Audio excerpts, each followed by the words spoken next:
Konnan, did you watch Dynamite?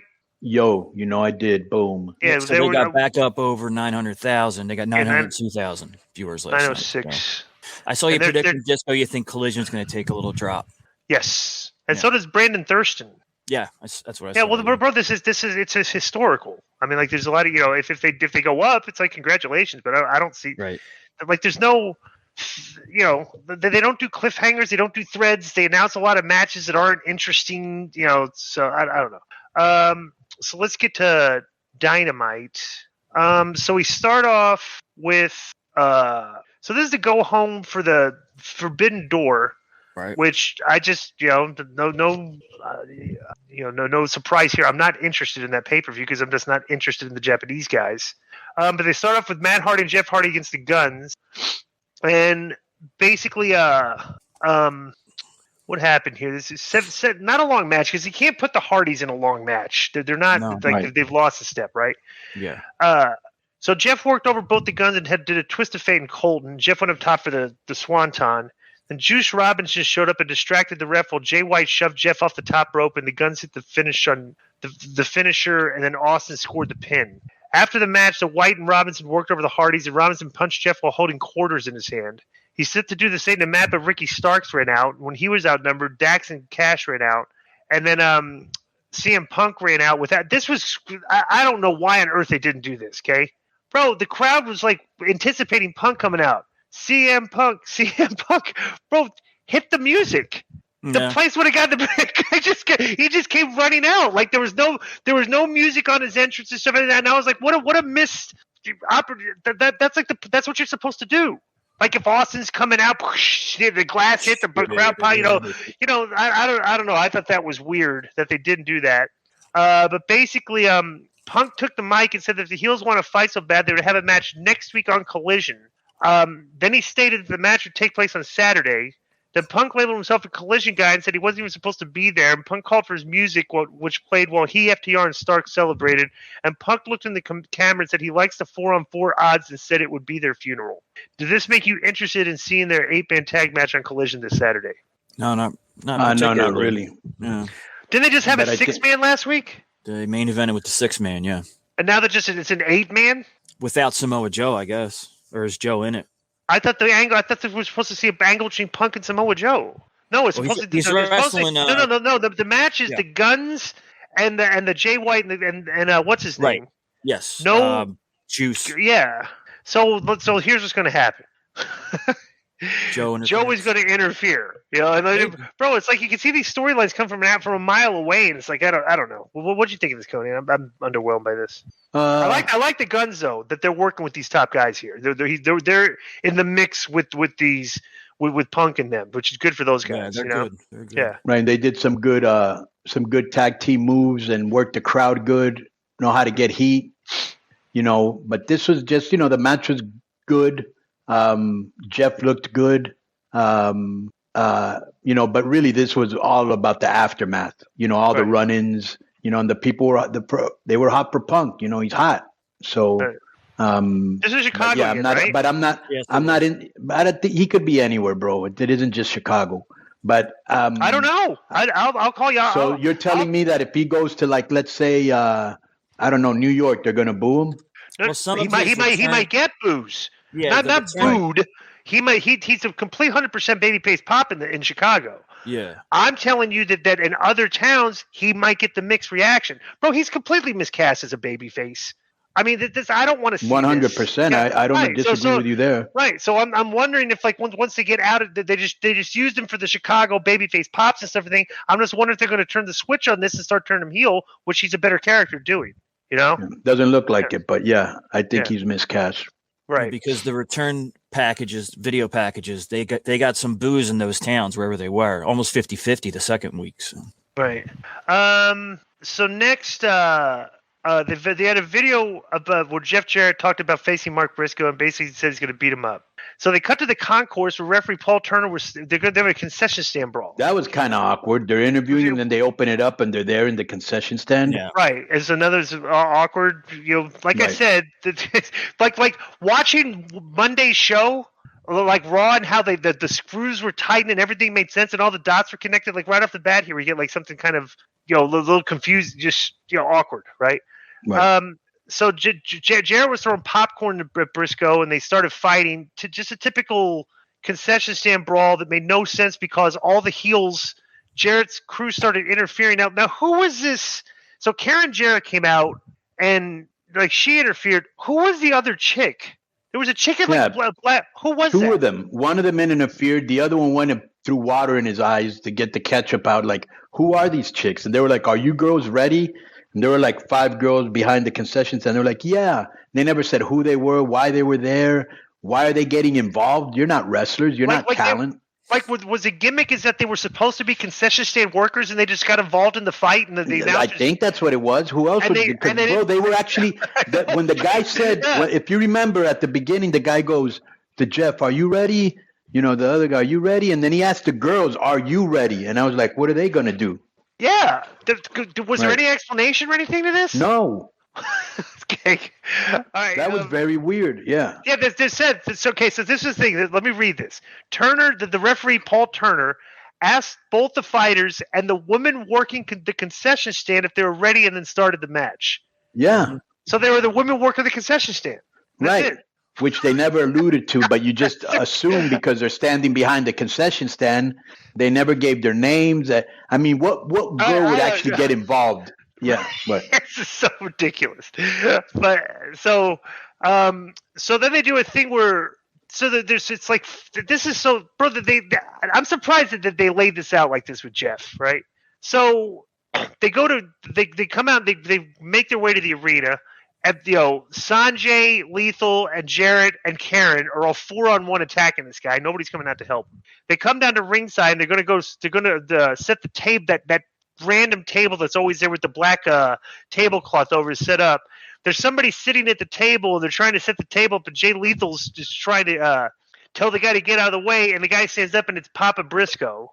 Briscoe comes in and starts clotheslining the baby faces. Then Saddam Singh comes down and chokeslam Briscoe. Then okay, this is so silly. Like if I'm reading this like makes no sense whatsoever. Like anybody.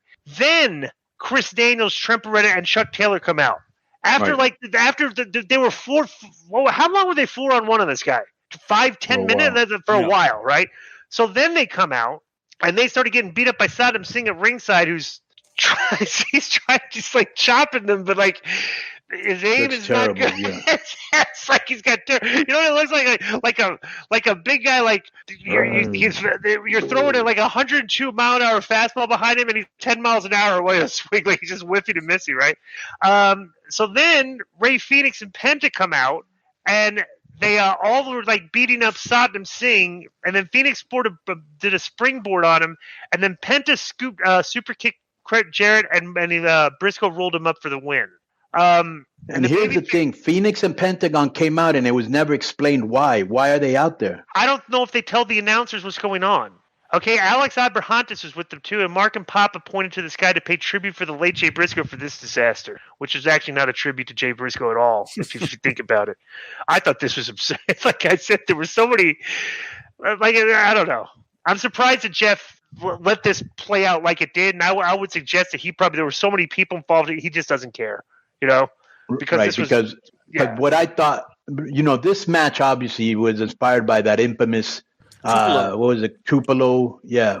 The only reason I know that is because Elvis was born there. But the Tupelo concession stand brawl from the late 70s, but it did not resemble that at all. Okay. Because here's that was so well done. And bro, they could have booked this better. Because the only thing that the guy was actually hit with was some ketchup, some mustard, and not that much. Some popcorn bags, which is kind of silly, and some hot dogs. It's like, how long did you know this match was going to happen? You got Sanjay and Jeff quarterbacking this, and whatever input Karen or Mark have, bro. I thought this was like underwhelming. Let me tell you exactly what happened. I bet. Yeah. In my opinion. Okay. So you know how like they have 1 million people there. Okay. Right. And they're doing this, bro. Okay. So the heat and like if you just let Jeff Jarrett and Mark Briscoe do a standalone angle with each other for like 3 to 4 weeks, Jeff would know how to do this and make good, like good, and build up heat and make it good, right? Right. So this is a match between Jeff Jarrett and Mark Briscoe. Okay, this is how many people ended up being involved in this match. Okay, all right. 1 and 2, Jeff and Mark. The 2 concession stand workers, 3 and 4. Karen Jarrett 5. Jay Briscoe 6. Sanjay Dutt 7. Wait a minute. You just said Jay Briscoe. Jay Briscoe was not involved. No. Jay Lethal 6. Sanjay Dutt 7. Papa Briscoe 8. Okay. Saddam Singh 9. Christopher Daniels 10. Trent Beretta 11. Chuck Taylor 12. Ray Phoenix 13. Penta El Medio 14. And then Abraham Antahantis is there. Bro, this started off with a match between 2 guys and 15 people ended up being involved because they have so many people at the shows. They figure we have to get them on. That's what it seems like. I'm surprised Aubrey Edwards wasn't in this. This was so overbooked and overproduced. And bro, I thought, like, I watched Rampage last week. I watched Rampage and I watched Collision. They both did good ratings, by the way. But anyways, I thought when Mark and Papa Briscoe, who I'm not into at the least, and the referee, when they beat Jared and Lito and Karen, I thought that was it. I just think they're stretching, they're like, I think we can stretch this, and this is what can happen. What happened on Wednesday, but who knows? The next one might be better. But I was not impressed with this. Right. And I did like when Sanjay interfered and then celebrated like he won the Super Bowl. Right, yeah. That's funny. Right. All right, so backstage, John Moxley spoke while Bryan Danielson, Claudio Wheeler Yuta, and Takeshita and Don Callis stood by. They challenged the Elite to a 5-on-5 match and said the dream match would become the Elite's nightmare. Bryan Danielson said he would call out Okada, and yet he didn't believe he was in the building. Then Danielson labeled Okada an amateur and said when he called out and Okada didn't show up, it would prove he's a coward. All right. So Excalibur says, okay, so Jericho and Sammy made their entrance to Judas. So Chris Jericho, Minoru Suzuki, and Sammy Guevara versus Darius Martin, Action Andretti, and AR Fox. All right. They did a spot where Suzuki, I guess it was Action Andretti. Action Andretti is the only wrestler I've seen on television that sells the forearm spot where you let the guy forearm you in the face, right? Because Minoru Suzuki formed in the face, and what's his name took a flat back bump and sold it like he knocked him out almost, which is probably what would happen if you let a guy elbow you right in the jaw for free on TV, but nobody ever does. I was, like I said, what'd you think about that when you saw that, Konnan? The selling the forearm? Yeah. I didn't notice it. Okay. Because I guess it's so, but basically the baby faces, the heels go over. Okay, Jericho, Suzuki, and what's her name go over? Sammy. Which you knew would happen. So Renee comes in the ring for a post-match interview, and Paquette recalled Jericho standing face to face with Sting for the first time ever in last week's show, and asked Jericho what it was like for him. Jericho took the mic from her and said it was a monumental moment that had never been seen before, and Jericho said everyone was excited except for him. He says he's known Sting for a long time and called him selfish and egotistical. Said he claims to be a hero to millions, and he just shows up whenever the highest bid comes from. He said he's a whore. Jericho challenged Sting and Darby to fight a partner to face him and Gonzara and Suzuki at Forbidden Door. And then Jericho continued to heel on Sting until he was interrupted. Sting came out and walked to the ring with Darby, and Sting howled once he was in the ring and went face-to-face with Jericho, and a holy chant broke out. Sting put his arm around Jericho and asked why he's so uptight. Jericho pulled away, and Sting said Jericho was cussing at him. Sting said a moment is not enough, and he needs some time with Jericho. He said he plans to have some time with Jericho because he and Allen accept Jericho's lame challenge. And Allen said Jericho made a lot of enemies in a lot of places, and they have the guy for Forbidden Door, and Jericho demanded to know who it is and says you'll find out at Collision. Like, this is a big cliffhanger. What Japanese guy they're going to pick? And Allen said before placing the mic down and leaving the ring with Sting. Bro, they're selling these, like, announcements of the Japanese guys like it's a big deal, and I have no clue who these people are, you know? Would this make you interested? It probably is to their hardcore fans, because I don't really care. And let me give you a perfect example. Their number was 902,000, okay? But their number in the demographic, which was like kind of like, you know, with Punk being back now, the median line, the bench line is going to be the 900 number. Like, you need to get over the 900 because the Punk is back, and they're since the buzz has been Punk coming back, they've been over 900 twice, right? Correct? Right. I mean, right. So, and he's worth that. He'll bring fans, right? We've proven that because they lost fans when he's gone. Now, yeah, and he's popped back 800 for Collision, and here the fans are coming back because Punk's back. You know, so it's like kind of obvious that he does have a fan base that follows the show. But in their demo, Okay, they had like their highest number since February 22nd, even though the number was only like 902,000, which tells me that the demo, that's like all the New Japan marks and everything are like we're watching this show. For the New Japan guys, they're all interested in like even the ones that don't watch AEW on a weekly basis. I think are kind of invested in the Japanese stuff, and that's why that's my opinion of why I think maybe the demo number was high. But even the demo number is like an extra 7,000 or 8,000 people like goes up 0.1 on the demo. It's just ridiculous. Well, it turned me off last year, but also that was because they were missing like Danielson was out at the time. Punk this year's got a better card, I'll probably watch it. But I'm going to guess, because I know Disco, this is very important here. I guess that the mystery partner is going to be Naito. That's my guess on that one. Great. Good deal. So let me just say this. The babyface, they let the babyface shine before they beat him, which that's what you should always do. Darius Martin looked better than usual. And there's still some heat between Jericho and Guevara, which I thought would explode on Dynamite, but they're probably going to save it for Sunday. Sting and Darby Allin saying, hey, watch Collision because we're going to tell you the next guy. That's just for hardcores, I think Sammy, when Jericho was talking all that time, I think Statman should have said something. He was just stood there like a marionette or like a mime or a stop sign, just standing there. Yeah, give the guy a couple lines. Give him a couple lines to say. Right. Yeah. Right. You let Darby talk, Right. And my question is, this is the Action Andretti that Jericho did a job for, right? Right. Yes. Let me just reiterate. I said it at the time, did not see him as a star, got heat, and I'm not hating, I'm just stating I still don't. Who are you talking about? Action Andretti.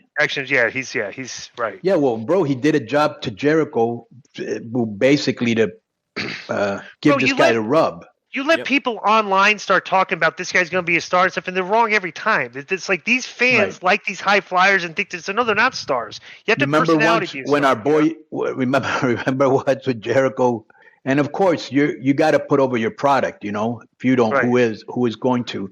Remember when he once said that Marco Stunt was the next Rey Mysterio? Right. I do. Yeah. Okay. Yeah. Right. Let me see. All right. All right. So this was a goofy segment and completely unnecessary. And everybody always says I'm always critical. But I'm going to explain to you why this is so unnecessary. Tony Schiavone and RJ City stood backstage with the thing to draw the names out of the thing for the title eliminator tournament, and they actually drew the names out. Didn't say who they were and said they're going to announce them next week. I was like, "What's up, bro?" Anytime, could you imagine if what's the use of even doing that? Yeah, who would watch if all they did for the lottery every Friday night was draw the names out and they're going to tell you, okay, we're going to announce them tomorrow morning. Yeah, right. The whole thing is you draw the names and look at them. That's the sell of the segment, right?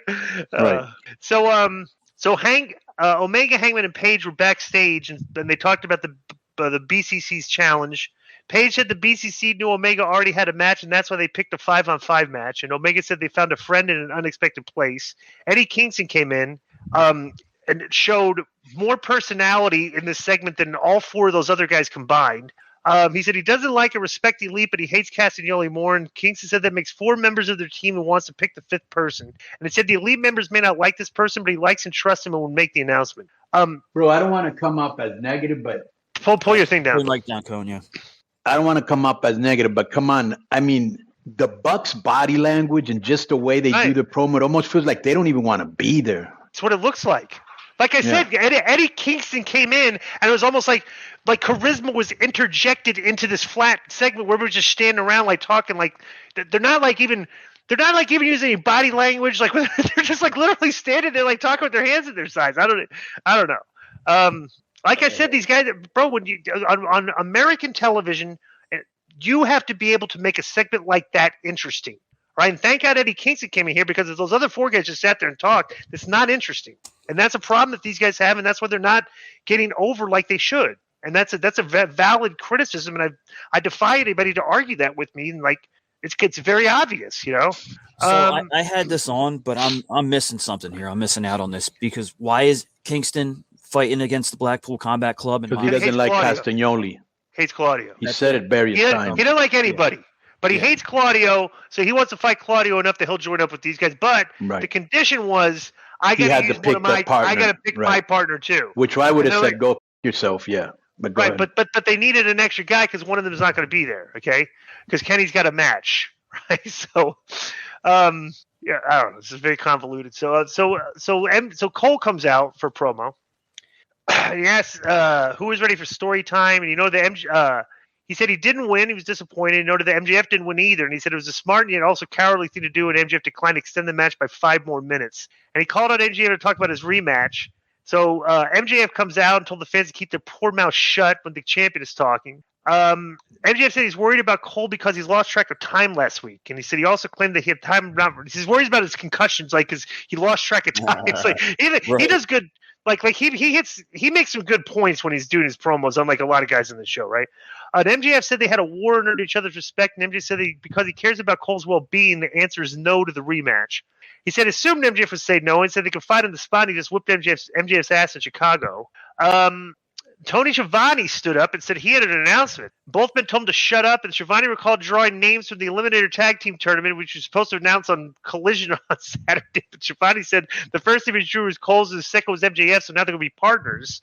Tanahashi appeared on the big screen and called MJF a coward while asking him what kind of champion he is. And he dared MJF to show up at Forbidden Door so he could show him the strength of the New Japan and the Ace. MJF threw a fit selling for this guy. Like, bro, if MJF was really like MJF's trying to sell this, right? But if he was in character, he would have just absolutely just like laughed at this guy. I think, like, if he would have stayed true to character. Then Cole taunted MJF and questioned whether MJF feared Tanahashi because he thinks he's better than him. And MJF said no one is on the level of the devil. Cole led the crowd in chanting "coward." I can't believe that word is on this show now. MJF said if Tanahashi wanted him at Forbidden Door, the match was on, and Cole said it was official. Good luck, partner, Cole said before leaving a bewildered MJF in the ring. So MJF didn't like being called coward and said he was going to take the match. Right. That's the gimmick. By the way, the word coward is used by 3 different guys on this show. Yeah, it's just like in WWE, like coward. You're a coward. That's an interesting match because you got to figure the booking. Why is it interesting? Because the booking to me is going to be challenging. Like MJF, obviously he's their world champion. Have you seen a Tanahashi match in the past 2 years?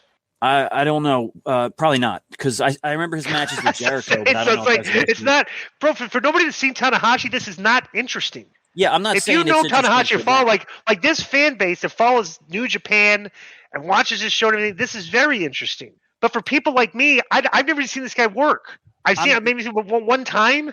And it was, it wasn't like it was like The Rock or anything, So it's like it wasn't super charismatic. He's just a New Japan guy, I'm mostly just interested in how are they going to book it because MJF can't lose. He's the champion, and Tanahashi's a big deal. So, just interesting to me in that way. You know how many titles they have in New Japan, by the way? I was just looking.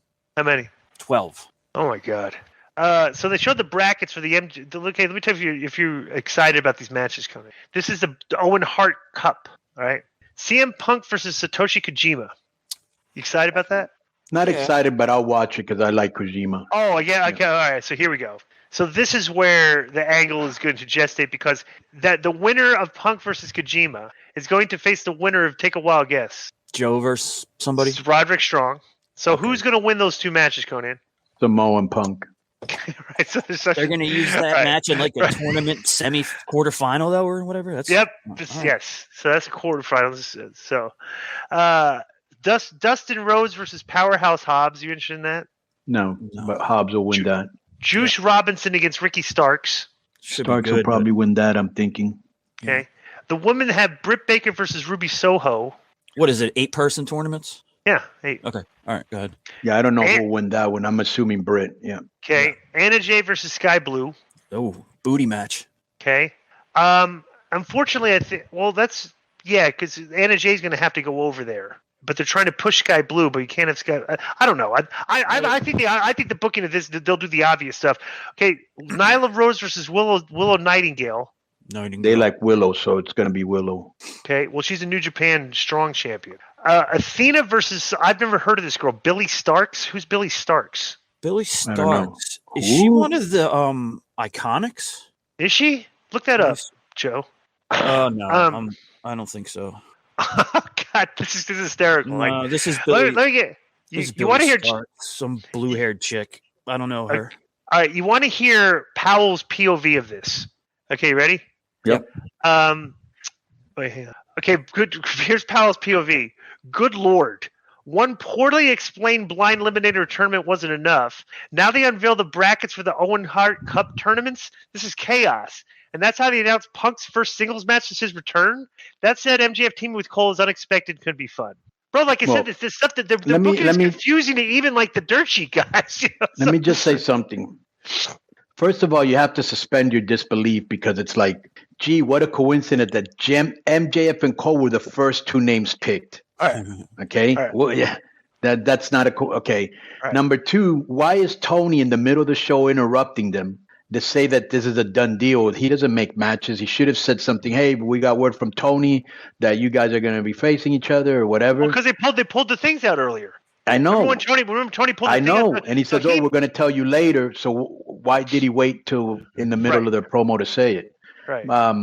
And the other one was, I'm not a big champ of the heel, like being outsmarted and looking kind of like a dumbass by Cole manipulating him into a match because he's done that twice already. And I don't know if this is something that's going to be like doing in the future, that every time he gets mad, he accepts a match. But I've seen this before a lot, the two partners that don't get along. But I haven't really seen it too much in AEW, so I guess it's all right. But I have seen it a lot, you know. Yeah. I looked it up, and it says here Billy Starks is an 18-year-old wrestling prodigy. Ooh. And she's main event at Korakuen Hall, by the way. Good deal. Cassidy and Shibata. Okay, so Cassidy and Shibata was set up because they wrestled on Rampage, and Cassidy won. And Cassidy put the glasses on him after the match, and they became friends. And last week, Cassidy was cutting a promo and he said again, okay, well, I know what happens here, but somebody's going to come interrupt and challenge me to a match. And Sabre Jr. and Garcia challenged him to a match, and Cassidy said he would get Shibata to be his partner. And so that led to this match. Okay, and Cassidy and but this is I'm sorry, I don't know, like I can't. If you're trying to tell me that like the Japanese wrestling day is like 4.5 and 5-star matches, and like you take this exchange you had like with Zack Sabre Jr. and Shibata in there, and compare it to Stan Hansen versus Bruiser Brody, I mean it's night and day. Like the work today is just like, bro, these guys stand there, they'll hold the guy in the back of the neck and do the forearms. The guy does like 4 or 5 forearms, like into the thing like in a row, and the guy just stands there. It doesn't sell, doesn't act like his jaw's hurt, does nothing. They literally just do the strikes as kind of like just a response, like because nobody sells anything, and it looks atrocious. Yeah, just like a high spot, and they got that from Japan, and everybody does it. Every match, because they've educated the fans of that, and now the fans accept it. Just like that little diving spot you didn't like in Mexico, they've been educated to that. Right. Just like Puerto Rico, they've been educated to the type of wrestling they have. But anyways, so I actually wrote this down because Joe, I think, brought up the fact they have 12 titles in New Japan. Mm-hmm. So this next match, the Daniel Garcia match, listen to this. Where did I put it? So Zack Sabre Jr. is the New Japan Pro Wrestling World TV Champion. Okay. Orange Cassidy is the AEW International Champion. Right. Mm-hmm. I think that was the Atlantic title, right? Right. Yes. Yeah, we never got to see the Gulf of Mexico title or the Great Lakes. Give it time. And Ring of Honor Pure Champion Shibata. It's like, who's supposed to know and keep up with all of this? Who cares? It's like those titles don't add anything to make this like a marquee matchup. But basically, us. And I'll be honest. Is Shibata the guy that did the headbutt and got the okay? Yeah. He looked a little bit lost out there, to be honest with you. Like he couldn't I guess he's working with some English speaking people in the match, and maybe there was a communication, but all the guys speak English, and he didn't. He looked kind of like. There was a couple times that he looked like, what am I supposed to do next here? And he was like frozen and then did it. I noticed that a couple times. But basically Sabre held Cassidy while Garcia rolled a Porsche. Shibata got pinned again. This is the new, it's like, so the ring, well, what title does he hold? He's a Ring of Honor Pure Champion. Just did 2 jobs in a row. Right. Yeah. Okay. Well, here's here's one thing. Just like I didn't like the heel being manipulated by the babyface to look like an ass. I'm not a big fan of like the babyface accidentally, punching Shibata and he gets beat. I'm just not a fan of that. because it kind of buries the baby a little bit because he looks kind of stupid. I'm not a fan if it's not overused, even though accidents do happen. It's to be used when needed, and it was obviously needed here to protect Shibata, who I'm probably thinking is getting his win back at the pay-per-view. So let me tell you about this after match, because this should make you very excited for this. After the match, Garcia and Sabre grabbed the AEW International title and tugged on it. Then Excalibur pointed out a graphic announcing that all 4 men would meet in a 4-way for the AEW International title Forbidden Door. Cassidy and Shibata returned to the ring, and they both grabbed the title too. And the heels left, and then Cassidy yanked the title away from Shibata because they're having a 4-way. What did you think about that exchange, Konnan? Does that make you excited about the 4-way? Unnecessary. Okay, so this was funny. Alex Marvez was super excited backstage. Said he'd been waiting all day to get the biggest scoop heading Forbidden Door, and Will Ospreay showed up and asked what he was thinking heading his match with Kenny Omega. And Ospreay claimed he needed more security based on some of the things that people have been sending him on social media. Actually, Ospreay showed a decent bit of personality here, but the verbiage is kind of, pretty basic. Then Don Callis showed up and said AEW wouldn't do anything about it. And Callis healed on the people of Toronto, and he said that he has his own private security. He would borrow them to Ospreay in Toronto. Military grade security. Military grade. And Ospreay asked what's in for Callis, who claimed he just wanted to see a fair fight. Okay, I'm going to go out on a limb here. I'm going to go out on a limb and say that the military grade security guys might be wearing masks, and there might be an interference from one of the military grade security guys. He reveals the mask, and it's actually one of the wrestlers. It would be I'm just throwing that out there because I can see this a mile away if it happens. So, let me see. Oh, so how did this match get booked? Did I miss something here? Chris Statlander against Taya Valkyrie for the TBS Championship. Statlander wins. Yeah. There was no promo anything for the No. But you got to remember, Taya was mad because she was doing this thing with what's his girl, Jade. Jade, right? And then this girl came back at Double or Nothing, Statlander, and beat. Oh, that's right. This girl like in 30 seconds, which I could not believe they did that. So you invested all this time in this world beater to have her undefeated, to have this girl come in and beat her like that. And we've seen nothing or heard nothing from Jade since then. I don't know, where she's at or what's going on. That was the backstory. Huh? Okay. That was a backstory. But, bro, this had little heat because it didn't feel like a title match, and the buildup was kind of underwhelming. Yeah, and I don't think that people believe in Taya anymore. I mean, that quickly. So let me read something here. They beat her too quick in her first feud, yep. And I like Taya and Statlander. They were very physical with each other, and they're big girls. I just hope they aren't doing the same copy and paste they did with Orange and they did with Darby, just a bunch of wins every week with little to no buildup, which makes the matches meaningless. Right. They may be good, but they have no meaning. I mean, with the exception of a handful of matches, all the matches are meaningless. So there's no angles. Yeah. It's just like an attack, at least run-ins. I will say this, bro. They chopped the shit out of each other, Ric Flair and Mexican style. Ric Flair, the across the chest, the overhead, Mexican style. Yeah. Yeah. And there was a weird move. So Taya is outside the ring. What's her name is on the apron with her outside the ring. Oh yeah, and she does that weird moonsault. Moonsault backflip that looked like it barely even touched her. Right? What was that for? She got up and celebrated with like a bunch of firelights. Right, and then started to high five everybody. Yeah, that was yeah. I know it is what it is. Yeah. Okay, so here's Collision. Excalibur hyping the match like running through this 650 miles an hour. Punk, FTR, and Ricky Stark. Somebody called them which I thought was hilarious. Somebody called them an auctioneer. Yeah, going once, going twice. Yeah, it sounds like. It's like, why don't you, bro? This is important. Let them talk about the match. Let the announcers sell. Can't you talk, bro? You're talking about you're in a match, right? As a commentator, and you got 10 minutes per match. Let's say you can't put it over during the match.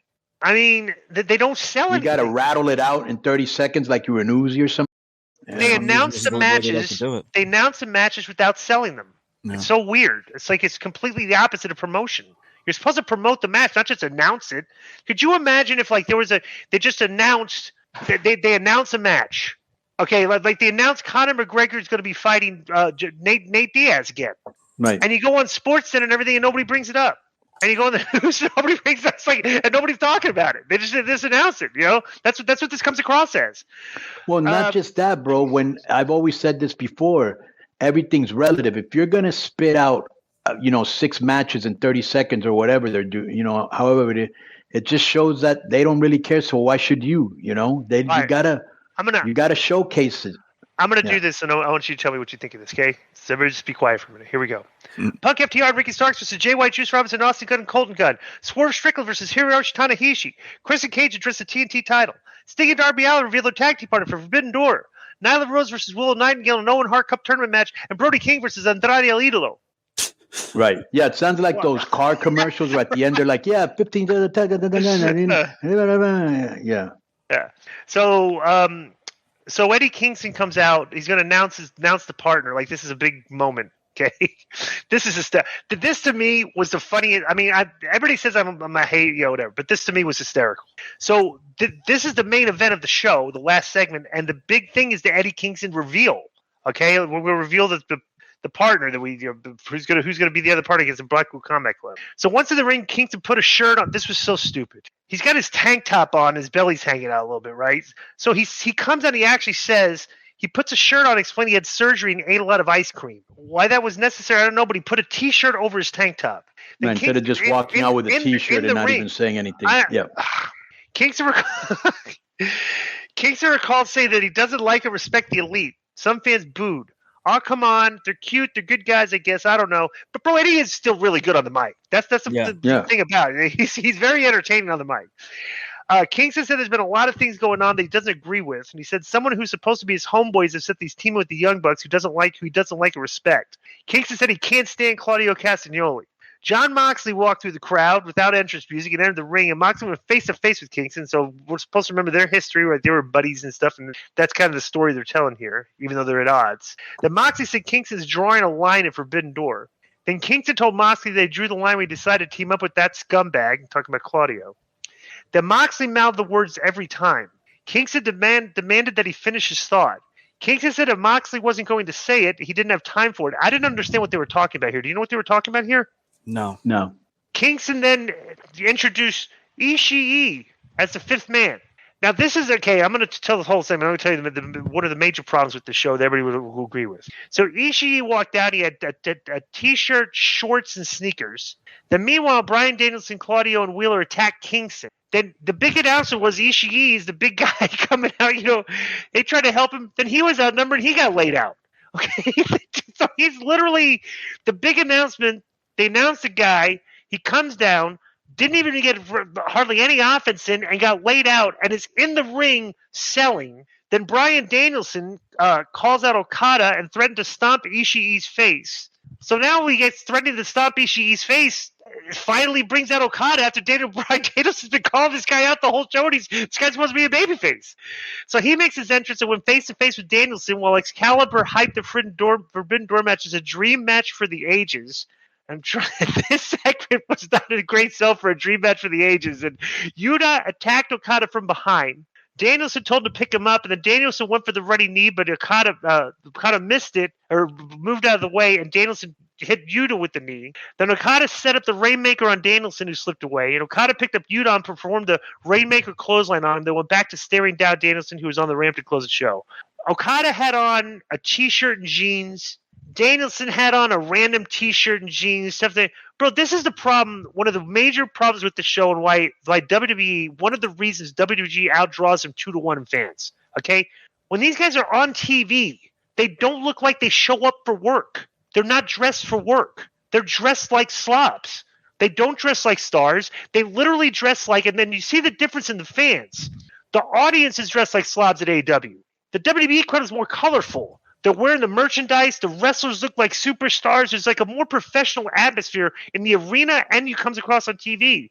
These guys come out, bro.